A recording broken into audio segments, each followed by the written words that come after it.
Hello dear student, good morning all of you. देखिए, हमने कल आपको सिंपल सेंटेंस के कुछ एग्जाम्पल कराए थे और उनमें हमने ये बताया था आपको कि सिंपल सेंटेंस यानी हमारा असर्टिव सेंटेंस होता है तो कनेक्ट विद दैट लगाते हैं। यदि ऑब्जेक्ट है या हम अपनी तरफ से मान रहे हैं तो हम से क्रिया को टैल क्रिया में बदलते हैं। परंतु अब मैं आपको एक कुछ ऐसी बात बता रहा हूँ जो हम चेंज नहीं करते हैं। देखो, एक तो है हमारा आर एस वाला वाक्य और एक है हमारा आरबी वाला वाक्य। यदि ये हमारा आर एस वाला वाक्य, आर एस वाला जो वाक्य है, आर एस वाला वाक्य यूनिवर्सल ट्रुथ हो, यूनिवर्सल ट्रुथ। यूनिवर्सल ट्रुथ क्या होता है?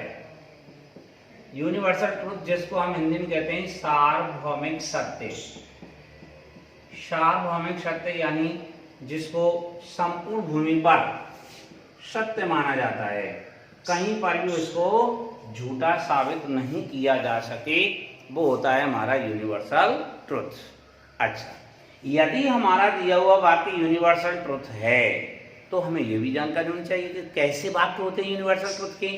तो देखो, यूनिवर्सल ट्रुथ जैसा कि मैंने बताया, धरती के इस छोर से लेके उस छोर तक, उस छोर से लेके इस छोर तक कहीं पर भी उसको झूठा साबित नहीं किया जा सके। जैसे पृथ्वी सूर्य के चक्कर लगाती है, कोई देश या कोई व्यक्ति इस बात को नहीं कह सकता है कि नहीं, पृथ्वी सूर्य के चक्कर नहीं लगाती है, लगाती है। ये सार्वभौमिक सत्य है।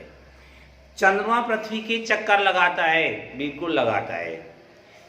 पृथ्वी परिभ्रमण गति करने से दिन रात बनते हैं और पृथ्वी के परिक्रमण गति करने से ऋतुएं बनती हैं, ये बिल्कुल सत्य है। सूर्य पूर्व से उगता है, सूर्य पश्चिम में छिपता है। ये सारी जितनी भी जो बातें हैं ये हमारे सार्वभौमिक सत्य की हैं, यूनिवर्सल ट्रुथ हैं।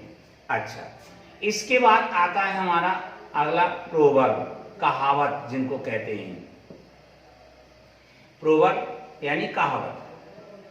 यदि हमारा वाक्य किसी प्रोवर्ब का है, कहावत का है, कहावत जैसे थाली मुड़ शैतान का घर, ईमानदारी सबसे अच्छी नीति, ये क्या है हमारी? ये कहावतें हैं। यदि हमारा वाक्य यूनिवर्सल ट्रुथ का हो, कहावत का हो, प्रोवर्ब का हो, या फिर कोई हैबिचुअल एक्शन बताई जा रही हो, हैबिचुअल एक्शन जिसको हम हिंदी में कहते हैं आदतन कार्य, आदतन कार्य। आदतन कार्य क्या होते हैं? जो हमारे आदतें, फिक्स आदत है, परमानेंट आदत होती है। आदतन कार्य यदि हैं तो हम उनको चेंज नहीं करते हैं। जैसे यहाँ पर आदतन कार्य को हम देखेंगे कि क्या है आदतन कार्य, उनको हमें देखना है। कुत्ते अजनबियों पर भौंकते हैं, ये है कुत्ते अजनबियों पर भौंकते हैं। और ये नहीं एक जगह के कुत्ते भौंकें, ये तो सब जगह की स्थिति है कि जहां के भी कुत्ते होते हैं वो सभी जगह के कुत्ते अजनबी पर भौंकते हैं, ये कुत्तों की आदत है। इसके बाद आता है हमारा हिस्टोरिकल फैक्ट।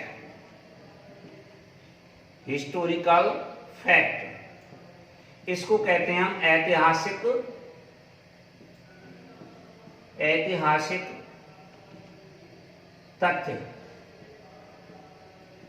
ऐतिहासिक तथ्य इसको कहा जाता है।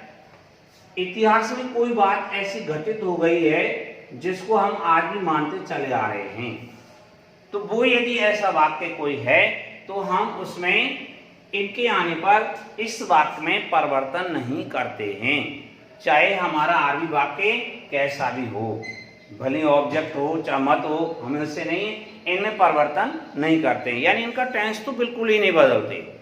क्यों? क्योंकि जो बात भूतकाल से चली आ रही है, आज भी है और आगे भी चलेगी, हम उसको बदल नहीं सकते हैं, इस वजह से इसका टेंस चेंज नहीं किया जाएगा। अच्छा, इसमें यदि कोई प्रोनाउन चेंज करने के लिए हो, फर्स्ट या सेकंड पर्सन यदि दिया गया हो बाई चांस, तो आप बदल सकते हैं, अदरवाइज नहीं बदलेंगे। इसके उदाहरण देखो, जैसे he said to us, comma, inverted comma, the earth moves round the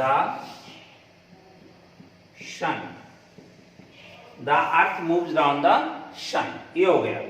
अब हम यहां देखेंगे कि ये the earth moves round the sun, पृथ्वी सूर्य के चक्कर लगाती है, तो ये क्या है हमारा, ये यूनिवर्सल ट्रुथ है। यूनिवर्सल ट्रुथ का जो वाक्य दिया गया है उसको हम देखेंगे यूनिवर्सल ट्रुथ वाले को, कि जब वाक्य हमारा यूनिवर्सल ट्रुथ का हो तो हम इसमें चेंज नहीं करेंगे। ये वाक्य हमारा असर्टिव है, ऑब्जेक्ट आया हुआ है, तो हम इसको करेंगे ही टोल्ड अस, फिर कनेक्टिव दैट लगाना है, इसको एज इट लिख देना है। The earth moves round the sun, moves round the sun, ऐसे हम इसको करेंगे। इसके बाद और देखिए, जैसे she told, she said, she said, told भी मिल सकता है आपको already, she said, comma inverted comma, an ideal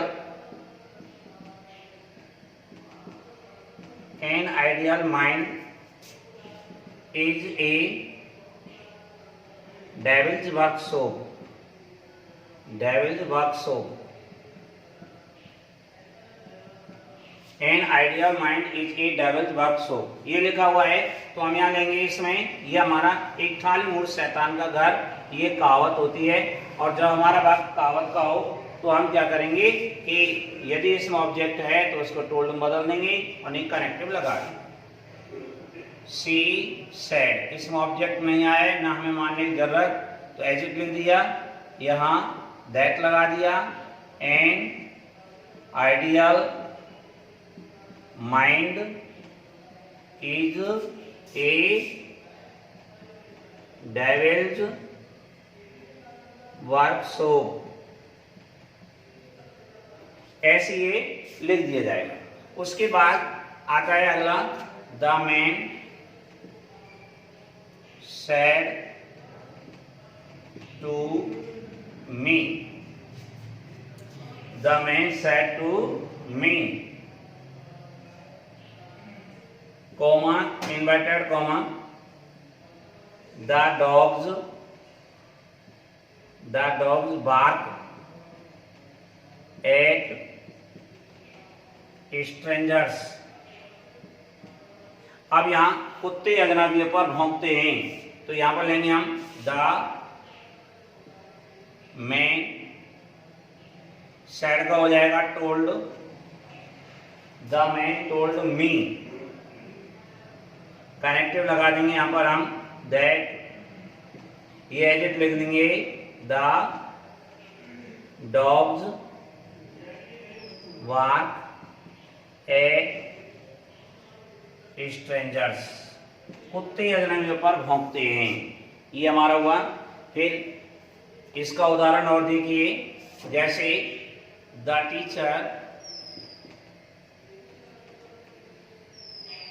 teacher said to us, comma inverted comma, Mahatma Gandhi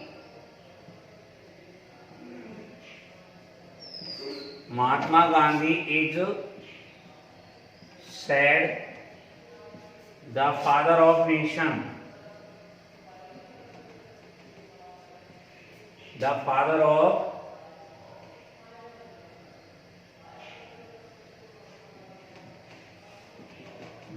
of nation, ये लिखा हुआ है। तो देखो यहाँ ये क्या मतलब है, अध्यापक ने हमें बताया कि महात्मा गांधी इज सेड या Mahatma Gandhi is called, Mahatma Gandhi is called the father of nation, Mahatma Gandhi को राष्ट्रपिता कहा जाता है। महात्मा गांधी नहीं कहते किसी को, महात्मा गांधी को कहा जाता है, ये पैसे बन रहा है। तो ये महात्मा गांधी के टाइम से ही कहा जाता है, आज भी कहते हैं, आगे भी कहते रहेंगे। तो ऐसा नहीं है कि हम आज के बाद कहना बंद कर देंगे, ऐसा नहीं हो सकता है। इसको, ये हमारा हिस्टोरिकल फैक्ट है। तो यहाँ पर हम लेंगे, तो ये कैसे आएगा, the teacher told, the teacher told us, connective लगाएंगे दैट, या लिखेंगे महात्मा गांधी, महात्मा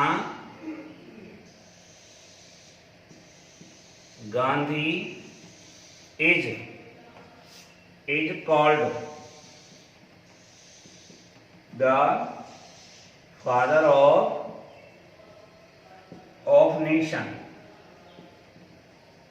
ये वाक्य लिखा हुआ है, तो हम यहाँ इसको देखेंगे कि यदि ये वाक्य है इनका वाक्य आरएस वाला, तो हमने इसमें क्या नहीं किया, चेंज नहीं किया, इसमें चेंज नहीं किया। और जब हमने इसमें चेंज नहीं किया तो क्या है इसमें कि ये जो वाक्य हमारा ये एज इट लिख दिया गया है। खाली आर्मी वाले वाक्य में ये जो सेड या सेड टू आता है, यानी इसके साथ ऑब्जेक्ट आ रहा है, तो हम इसको टोल्ड में बदल देंगे और कनेक्टिव दैट लगा देंगे। ये ध्यान रखना हमें। तो ये मैंने आपको विशेष बात बताई, इसका अक्सर करके बोर्ड में एग्जाम्पल पूछ लिया जाता है, यूनिवर्सल ट्रुथ वाला, क्योंकि बच्चों के दिमाग में एक ही बात बनी रहती है कि हमें ये चेंज करना है, और पेपर सेटर जो क्या करता है वो ये सेट करता है कि बच्चा किस प्रकार से कहां से गलती करेगा, क्या गलती करेगा।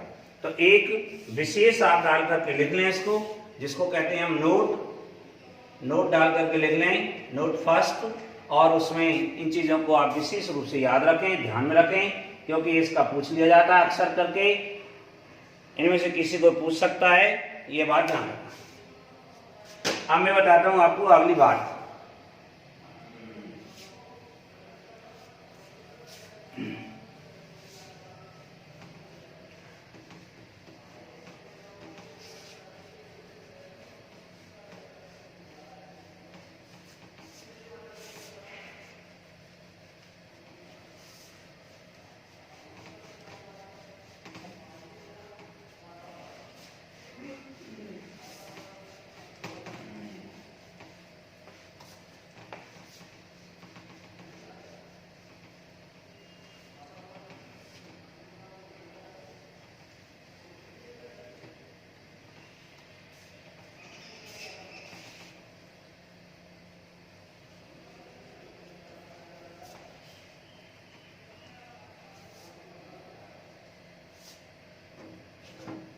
नोट सेकंड, पहले आप समझें फिर आप नोट करें और क्या है क्या नहीं है।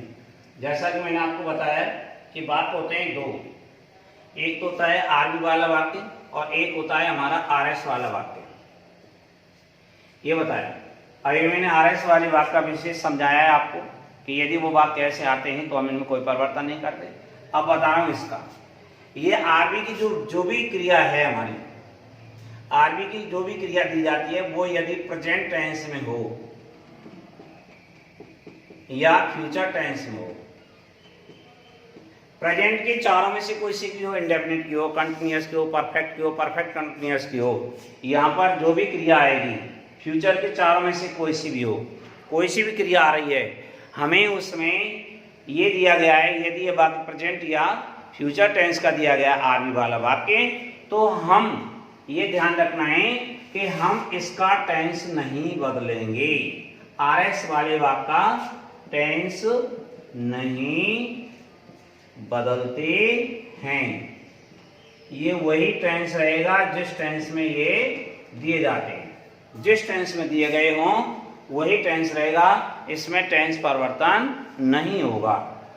ये जिस रूप में जिस टेंस में दिया गया है, हमारा नरेशन भी उसी टेंस में रहेगा, हमारा नरेशन भी उसी टेंस में रहेगा, और नरेशन हम जो चेंज करेंगे डायरेक्ट स्पीच उसी टेंस में रहेगा, उसमें हम लेस मात्र परिवर्तन नहीं करेंगे कि यदि ये प्रेजेंट इंडेफिनिट का दिया गया है तो वो भी प्रेजेंट इंडेफिनिट का रहेगा, यदि ये प्रेजेंट कंटिन्यूअस का है तो वो भी प्रेजेंट कंटिन्यूअस का रहेगा, प्रेजेंट परफेक्ट का है तो प्रेजेंट परफेक्ट का रहेगा, जिसका ये जो होगा वो रहेगा। इसमें टेंस नहीं बदलना है केवल, बाकी और सब परिवर्तन करना है, प्रोनाउन चेंज करना है, एडवर्बियल आ रहा है वो चेंज करना है, ये ध्यान रखना है, कनेक्टिव लगाना है, इस क्रिया को बदलना है। जैसे हमने यहाँ देखा कि ये हमारा वाक्य प्रेजेंट इंडेफिनिट टेंस का है और ये जब ये वाक्य प्रेजेंट इंडेफिनिट टेंस का है तो हम इसका टेंस नहीं चेंज करेंगे। अर्थात यहाँ पर ये सी क्रिया को हमने टेल क्रिया में बदल दिया। इस प्रकार से इसमें एस लग रहा था, हमने एस लगा दिया। तो जिस फॉर्म में सी क्रिया होगी हमें टेल क्रिया भी उसी फॉर्म में लगानी होगी। इस बात का ध्यान रखना। तो इसमें ऐसे एस लग रहा है, एस लग रहा है तो हमने यहाँ एस लगा दिया। ये सब्जेक्ट एज इट लिख दिया, ऑब्जेक्ट को एज इट लिख दिया। यहाँ पर कनेक्टिव दैट लगा दिया। कनेक्टिव दैट लगाने के बाद अब यहाँ लेंगे हम आई को हम सी के अकॉर्डिंग चेंज करेंगे। आई सब्जेक्टिव केस है, सी का सब्जेक्टिव केस लाओ, सी आ जाएगा। आई के साथ में एम है तो हम सी के साथ में एम यूज नहीं करते हैं, सी के साथ में इज यूज करते हैं। इज एम आर में से एक मिल रहा है तो हम इज एम आर में से एक लगा दिया।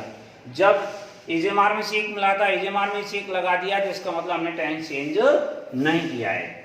फिर उसके बाद यहाँ लग रही है जब हेल्पिंग वर्ब चेंज हुए तो मेन वर्ब नहीं होगी, एज इट लिख दिया।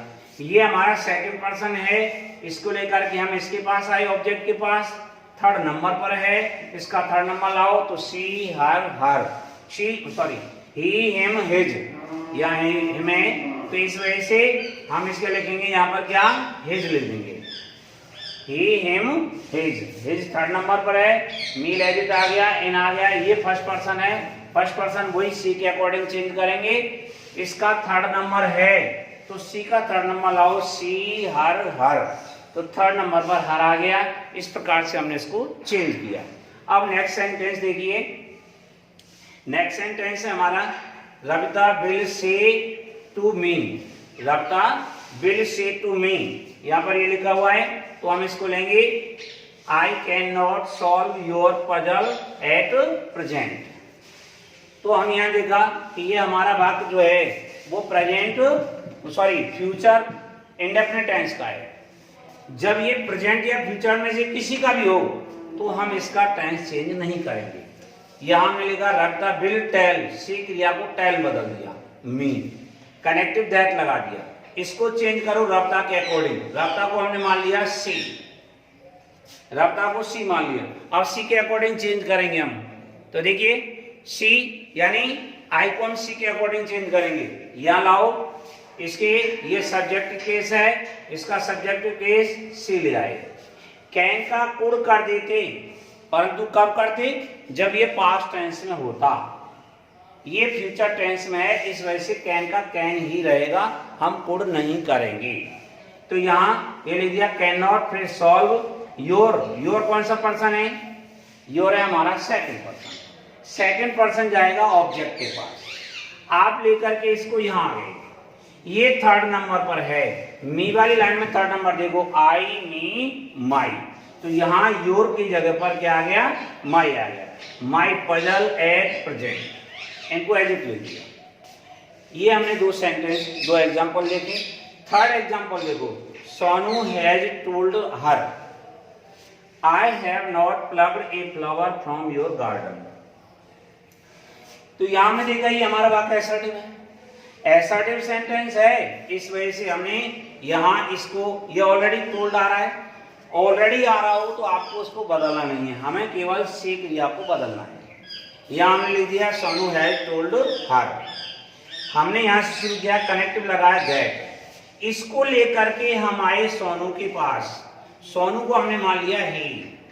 ये सब्जेक्टिव केस है, ये सब्जेक्ट है, करता है, तो इसका कर्ता लाओ, ही का कर्ता ही होता है, सब्जेक्ट ही होता है, इस वजह से ही आ गया। आई को बहुवचन माना जाता है, आई के साथ में हम हैव यूज करते हैं, जबकि आई को हमने चेंज कर लिया ही में, ही तो सिंगुलर है, तो यहां भी हम सिंगुलर वर्ब ही यूज करेंगे, अर्थात इसकी सिंगुलर फॉर्म हैज होती है, हम हैव ना लगा करके हैज लगाएंगे। फिर इसके साथ नॉट लग रहा है, नॉट लगा दिया। Plugged a flower from your, your second person है, सेकंड पर्सन को लेकर के आ गए हम ऑब्जेक्ट के पास। ऑब्जेक्ट है हमारा हर, हम इसको लाएंगे यहाँ, तो ये हो जाएगा इसका, ये 3 नंबर है, इसका 3 नंबर लाओ तो ये आएगा सी हर हर। इस वजह से योर को हमने हर में चेंज कर दिया, हर गार्डन, ऐसे हो जाएगा, गार्डन का एज इट लिख देंगे। अब देखिए fourth example, Hitesh is saying comma inverted comma, you were running in my flower beds. तो यहाँ पर लिखेंगे हितेश इज सेइंग को टेलिंग कर दिया। क्यों किया है? ऑब्जेक्ट में होने पर भी कर दिया? नहीं, हमें ऑब्जेक्ट मानना पड़ेगा क्योंकि इसमें सेकंड पर्सन आ रहा है और सेकंड पर्सन ऑब्जेक्ट के अकॉर्डिंग चेंज होगा। हमने यहाँ पर भी मान लिया, तो ऑब्जेक्ट यहाँ आए हम अपनी तरफ से माने, तब हम से क्रिया को टेल क्रिया में बदल देंगे। यहाँ पर लग रहा आईएनजी, हमने आईएनजी इसमें लगा दिया, तो ये हो जाएगा Hitesh is telling me, connective हो गया दैट। आई यू को बदला हमने मी के अकॉर्डिंग, यू कर्ता कारक है, मी का कर्ता कारक आई है, यू के साथ वर्ब यूज होता है। वैसे तो हम बाद वर्ब को हेड में चेंज करते हैं, यहाँ प्रेजेंट टेंस ना होकर के पास्ट टेंस होता तो यहाँ हेड में लगा देते हैं, परंतु यहाँ प्रेजेंट टेंस है, इस वजह से इसका टेंस चेंज नहीं करेंगे। बाद वर्ब आ रहा है, बाद वर्ब में से एक रहेगा, यू के संग वर्ब यूज हुआ, आई के साथ में आ जाएगा। फिर running in my first person है, हितेश के अकॉर्डिंग, हितेश को हमने ही मान लिया, और माई थर्ड नंबर है तो ही का थर्ड नंबर ही, हिम, हिज, या हिज आ जाएगा, हिज फ्लावर बेड्स। तो ये आपको मैंने उदाहरण बताए हैं, पहले आप इनको एक बार नोट करें और अपनी फेयर कॉपी में लिखें इनको। अगली वीडियो में हम आपको, अगला जो वीडियो होगा उसमें हम आपको और जो विशेष बातें हैं, अभी हमने केवल एसर्टिव किए हैं, एसर्टिव के उदाहरण किए हैं, अभी हमारे इंटरोगेटिव हैं, इंटरोगेटिव करेंगे, फिर इंपेरेटिव हैं, उनको करेंगे। ये टॉपिक थोड़ा लेंथी है, आप इसको धीरे धीरे करके समझें, अच्छी तरह से समझें। और मैंने आपको पिछले वीडियो में बताया, किसी को कोई भी प्रॉब्लम है तो आप मेरे व्हाट्सएप नंबर से या मेरे नंबर जो है उससे कॉल करके आप अपनी समस्याओं को पूछ सकते हैं। अगली वीडियो में हम और अगले इंटरोगेटिव सेंटेंस करेंगे।